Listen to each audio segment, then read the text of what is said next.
Welcome to another season of Hoda's Career Info, the program where career professionals from across the globe meet to empower you to succeed. My name is Hoda, and my guest today is Tom Staunton.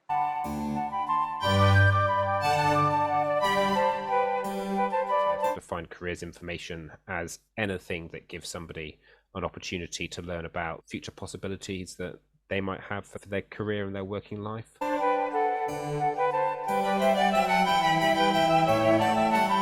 Being clear about what you're good at and what you enjoy, and recognizing that you don't always get to do the version of that you're expecting, looking for the opportunities that you do get to do.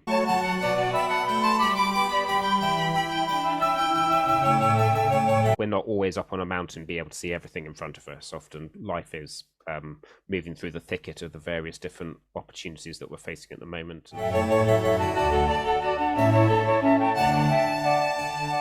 Which one of Tom's clips stood out to you? Think about it and let me know. Thank you for joining me in Hoda's Career Info, your career program where guests from across the globe share career tips and personal stories to help you successfully navigate your story. Watch, listen, and learn. Remember to like, subscribe, share, and follow me on social media for more career info. More importantly, I would like you to make sure you have that very important career conversation with a career professional. Our guest today is Tom Staunton.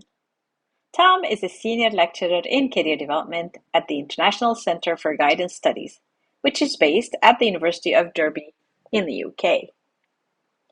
He mainly teaches on the MA Career Guidance and Development at the university and is also program leader for this course.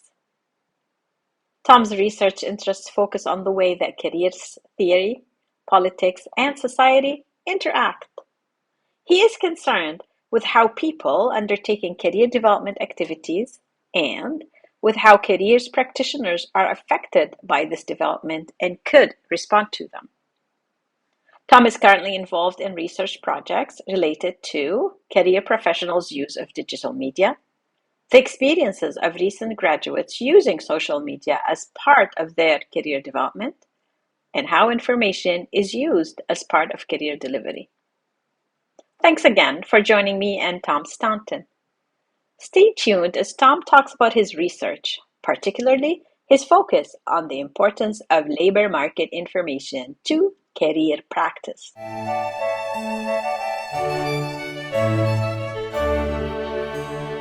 Welcome, Tom Staunton, to Hoda's Career Info. Tom, you do great work in the career field, and I cannot wait to chat with you about it. But first, what term would you choose to describe the work that you do, and how would you define it? Thank you very much. I've decided to pick the term careers information. I think it will link into some of the conversations that we might have later on. But I think I've found through quite a lot of my work that people often want to take quite a limited view on what careers information involves.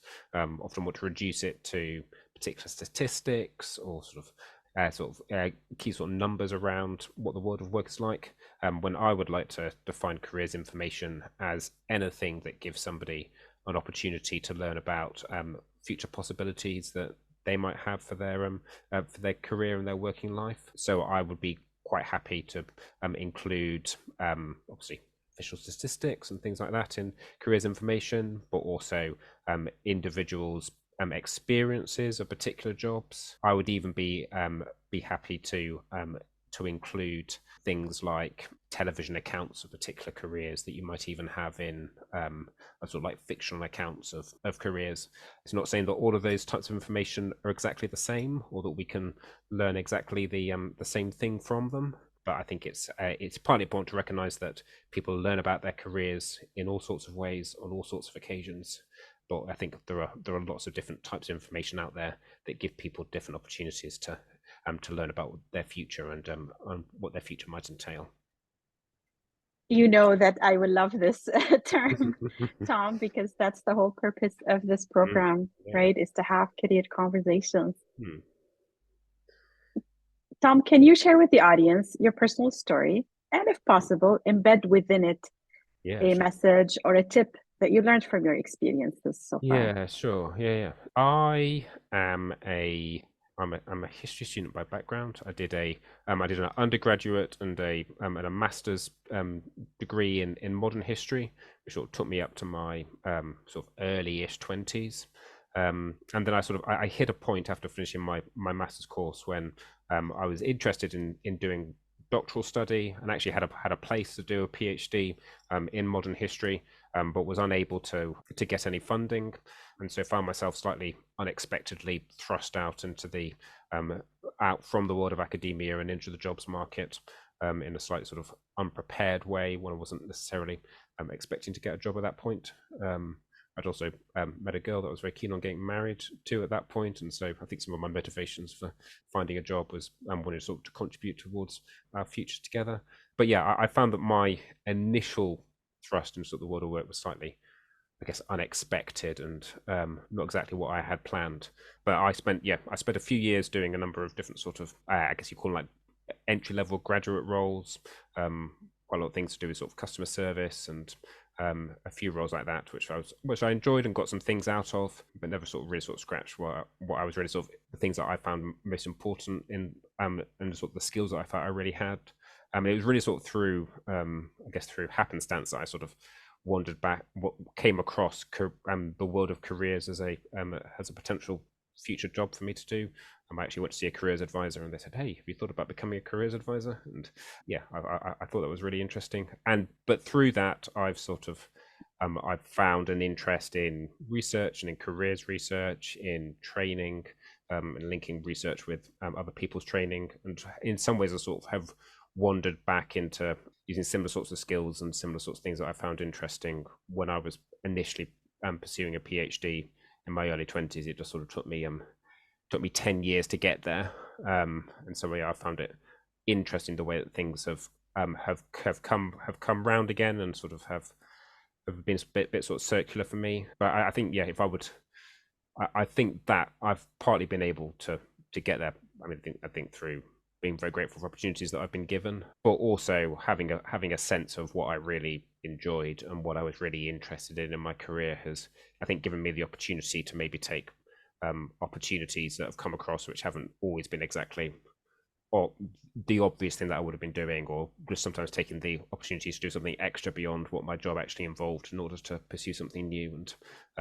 yeah, it's been that sort of that happenstance, but also that desire to really focus on something that I found interesting and that I was positive about, that led me wandering back into the world of research that I sort of left in my early 20s, sort of slightly unexpectedly. So, what would be the message? Is it Yeah. taking all the opportunities, or I'll let you share your message? Yeah, I mean, I think some of it is being clear about what you're good at and what you enjoy, and recognizing that you don't always get to do the version of that you're expecting, but looking for the opportunities that you do get to do, that you do get to do something like that. I found that valuable, but sometimes it's just a case of waiting and persevering, and um, I'm thankful and I've been lucky as well. So Well, that's a very good message. And thank you for sharing your story, as it's definitely an opportunity for others to mm. learn from it. Tom, I am a fan of your blog. Mm, I have only been recently introduced to it, but sure. I am a fan of it now. And it's full of very important career information. And I Mm, encourage everyone to check it out. I will be leaving the link for the blog in the comments section for people to check it out. So the question is about your blog. The title mm, of your blog mm. is Running in a Forest. So as soon as I saw that title, I'm curious, Mm, what is the yeah. relationship between careers and Mm, running in a forest? yeah, sure. Yeah, yeah. I mean, I think partly when I was starting off my blog, probably over 10 years ago now, there were quite a lot of obvious titles for blogs which were taken, like sort of career blogging and adventures in careers, and um, this seemed like all of the obvious ones had been taken, and a lot of them sounded similar to each other. So I guess partly I just wanted to pick something which was a bit more different and a bit more memorable. And yeah, I found like the idea of running in a forest. I found it just an interesting sort of a metaphor for what life is like when where I think life is always about change. It's always about movement, but we don't always understand the movement we're going through at the time. We don't always have the we don't we're not always up on a mountain be able to see everything in front of us. Often life is moving through the thicket of the various different opportunities that we're facing at the moment, and the competing pressures and sometimes competing stresses and competing opportunities that we're coming across. So I found yeah, I've the when trying to think of a name for the blog, I found that metaphor appealed to me. Yeah, I think there's a. I'm not going to try and pretend I know who originally said it, but I think there's the quote I quite like that that life is lived forward and understood backward. So you come to realize what's happened to yourself in advance, but it's not always apparent to you at the time. And I think is that sort of idea of your career and your life as a whole being something um, that you live quite in often quite a reactive way to the various different pressures that you're facing. And it's very rarely about a big plan, but it's about responding to what's in front of you, I think appealed to me. And so yeah, it seemed like a good name for the blog. It's definitely a catchy name. It does reflect your Mm, view of life and mm, your understanding of career as well. mm, My next question to you, mm, Tom, is about a recently published article. mm, The title of the article is Towards a Critical Realist mm, Theory of Labor Market Information. Tom, you suggested that career practitioners should look at LMI or labor market information mm, from a critical realist lens. mm, Can you explain to the audience? And I'm going to ask you two questions. You can blend them or you can mm, answer them separately.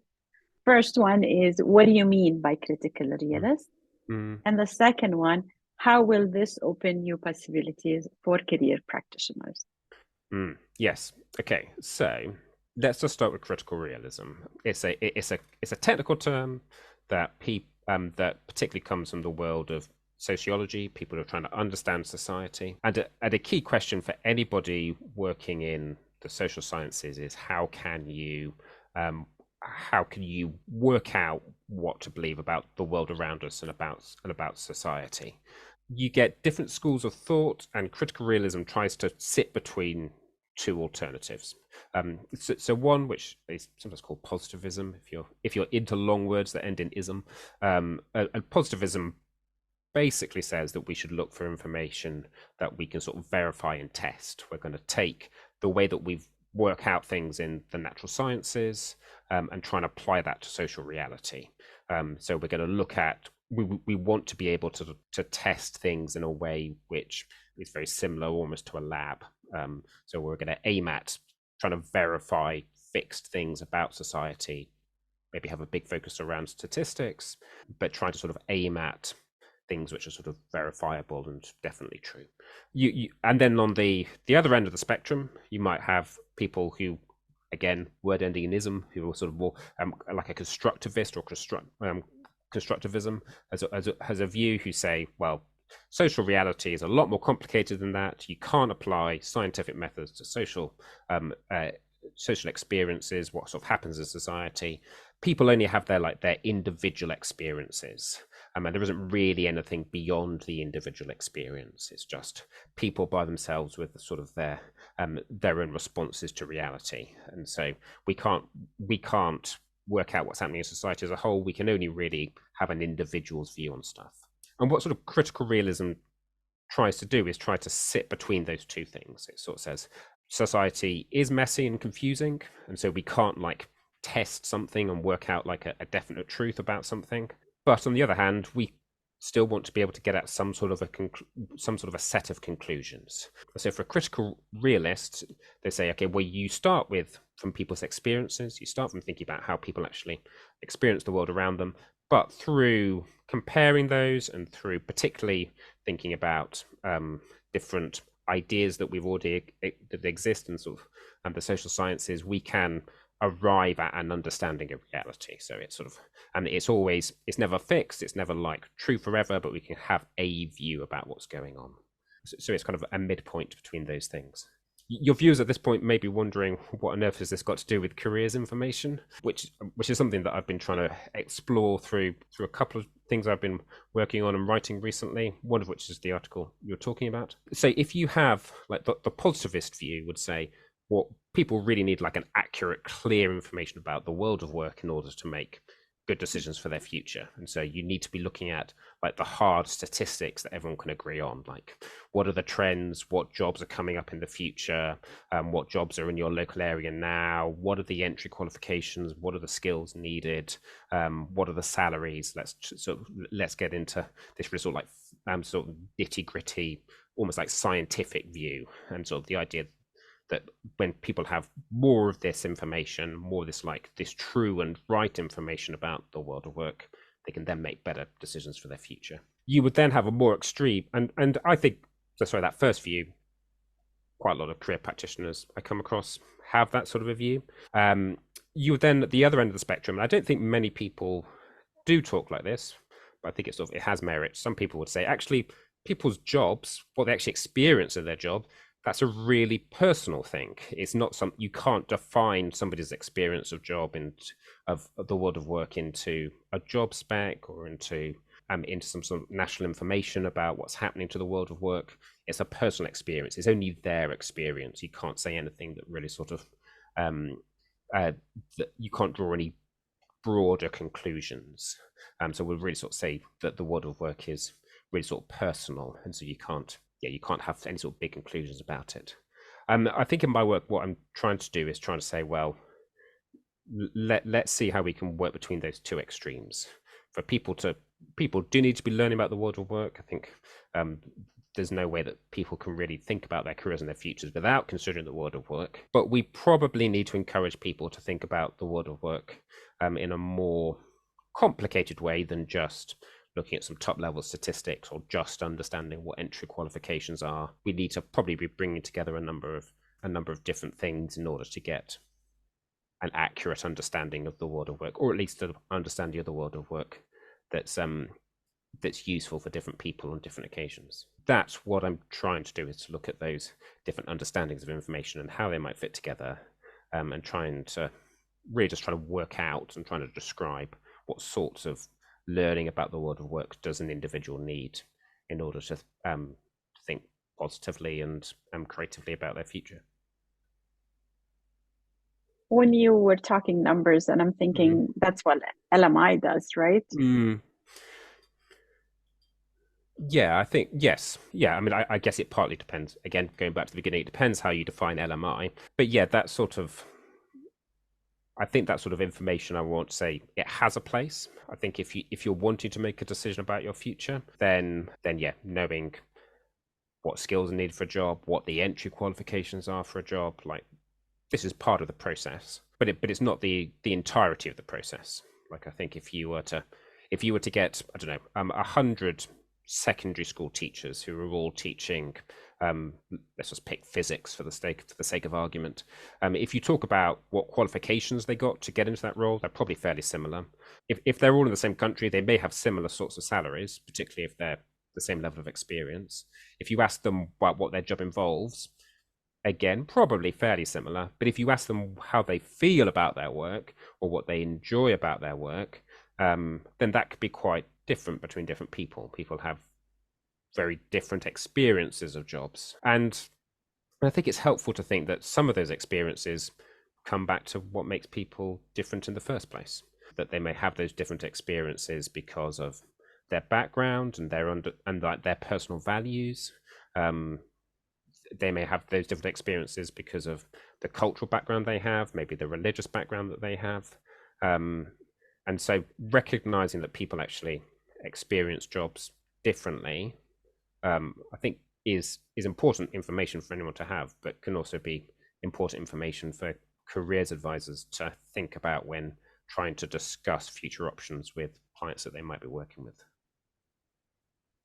I love the article when I read it, and I love where you're headed with that, because that's what I do with my work, with my clients, is to look, well, first figure out what you want, and then we'll see how it fits within LMI is kind of the process that I take. And I appreciate you opening the conversation with that article. So really great work. Absolutely. Thank you.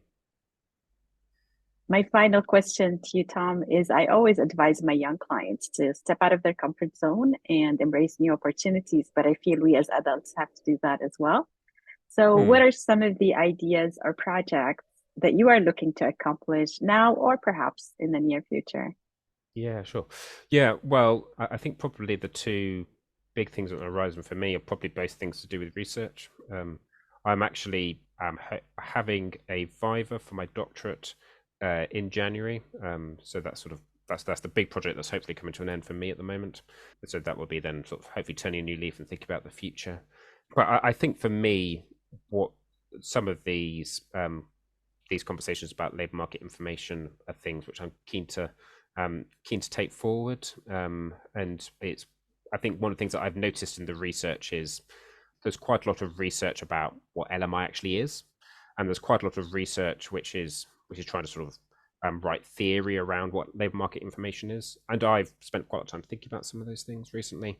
But I think there is less stuff looking at how do practitioners actually experience using LMI for themselves, and what sort of maybe strategies do they make use of, and what sort of tools do they make use of. I think as career practitioners, some other sort of topics to do with like decision making and self-awareness, we probably have more ideas around how to do those things when thinking sort of creatively and positively about how we can get people to explore the world of work often isn't something that careers practitioners spend much time thinking about. So I'm keen to do more research with practitioners around what their practice is, and maybe spend a bit of time thinking about how we can improve that. Best of luck completing your Yeah. doctorate degree. You're almost there. Mm. Yeah, hopefully, And yes. and your research sounds very interesting. As a career practitioner, I definitely will be looking forward to what you have to suggest for us to Mm. use. Tom, these were all the questions that I had prepared for you today. Is Mm. there anything else that you would like to add to help me wrap up the episode? I would add in just like maybe just like a final thought, which is similar sort of stuff to do with information. I was refreshing myself about a bit of research to do with how people experience the world of work when I was sort of thinking things through in advance. And one of the things that really struck me is I think some research which was carried out by the ILO recently that showed that people very rarely leave jobs because they don't have the right skills, or even actually because they're not paid enough for it. Pay comes very down fairly low on the reasons that people leave jobs. When people leave jobs, it's because they don't like the culture. It's because they don't feel that they're being valued by the organization. It's because they don't feel that the job that they're doing is making a difference. Yeah, I was struck that those things are harder things to have conversations with people about in terms of what their futures look like. It's very easy to talk about about their skills and whether they match or not, or about their salary expectations, or about their career paths. But understanding a company's culture, or understanding how their values fit with what the company's trying to achieve are often harder conversations to have. I think things that people making career changes need to be able to think about, and things that definitely us as career practitioners need to be better at having conversations with people about as well. I totally agree, and I appreciate that Mm. thoughts that you're having, and hopefully you can give us more to reflect on and Yeah, build on as career practitioners. I'm very proud of the work you do, Tom, and I want thank to you. thank you so much for your time. No worries. Thank you very much. Yeah, it's been yeah, I've really enjoyed the opportunity just to talk things through. It's not often that you kind of have sort of an opportunity just in the middle of the afternoon to talk about some of your work and some of the things that you're interested in. So yeah, thank you very much for the opportunity, and hopefully your listeners find it interesting.